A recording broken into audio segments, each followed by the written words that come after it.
వీటన్నిటిని కూడా లెక్కలేస్తే ప్రతి నెల 30,000 కోట్ల రూపాయల అవసరము మనకు తేలింది. రాష్ట్ర ప్రభుత్వానికి వస్తున్న ఆదాయం 18,000 నుంచి 18,500 కోట్ల రూపాయలు. కొన్ని పథకాలను పక్కన పెట్టిన 22,500 కోట్ల రూపాయలు నువ్వు తల తాకట్టు పెట్టైనా ప్రతి నెల మన ఖర్చులు ఉన్నాయి. ఇందులో పెద్ద విద్య, పెద్ద రాకెట్ సైన్స్ ఏం లేదు. ఒక ప్రభుత్వ ఉద్యోగి తను నెల మొత్తం కష్టపడితే వచ్చే జీతాన్ని కుటుంబాన్ని నడపడానికి ఏ విధంగా అయితే ఇంటి కిరాయితో పాటు పిల్లల చదువులు, వైద్యానికి, లేకపోతే పాల బిల్లు, నల్ల బిల్లు, కరెంటు బిల్లు, ఇంటి అద్దె, ఇట్లా ఏ విధంగా అయితే విడగొట్టుకొని మొదటి తారీఖు నాడు జీతం వస్తే పాల వాళ్ళకి ఎంత ఇవ్వాలి, నీళ్ళ వాళ్ళకి ఎంత ఇవ్వాలి, పిల్లల ఫీజులు ఎన్ని కట్టాలి, లేకపోతే ఇంట్లో పెద్దలు ఉంటే వైద్యానికి ఎంత ఇవ్వాలి, మందులు ఎంత కొనుక్కోవాలి,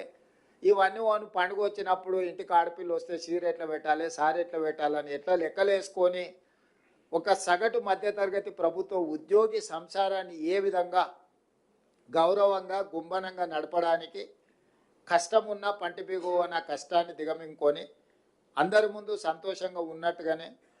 మళ్ళీ పండుగలు ఇవి వచ్చినప్పుడు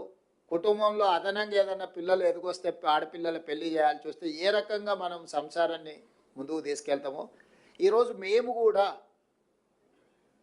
ఎన్నో గత ప్రభుత్వం నుంచి వారసత్వంగా వచ్చిన అప్పులను తప్పులను కప్పిపుచ్చుకుంటూ ప్రతిసారి మేము దివాలా తీసినామని చెప్పుకుంటూ వెళ్తే ఇంకా నమ్మేవాడు కూడా నమ్మని పరిస్థితి వస్తుందని చెప్పి ఒక రకంగా కూడా తీసుకొని ముందుకు వెళ్తున్నాం. ఈ 2 సంవత్సరాలు మీకు కొంత ఇబ్బంది అయినా, గతంలో రావాల్సిన బకాయిలు రాకపోయినా అవి డిఏ రూపంలో కావచ్చు, రిటైర్మెంట్ బెనిఫిట్స్ కావచ్చు, లేకపోతే మీరు దాచిపెట్టుకున్న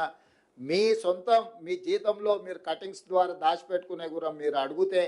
సమయానికి రాకపోవడం, ఎన్నో సమస్యలు.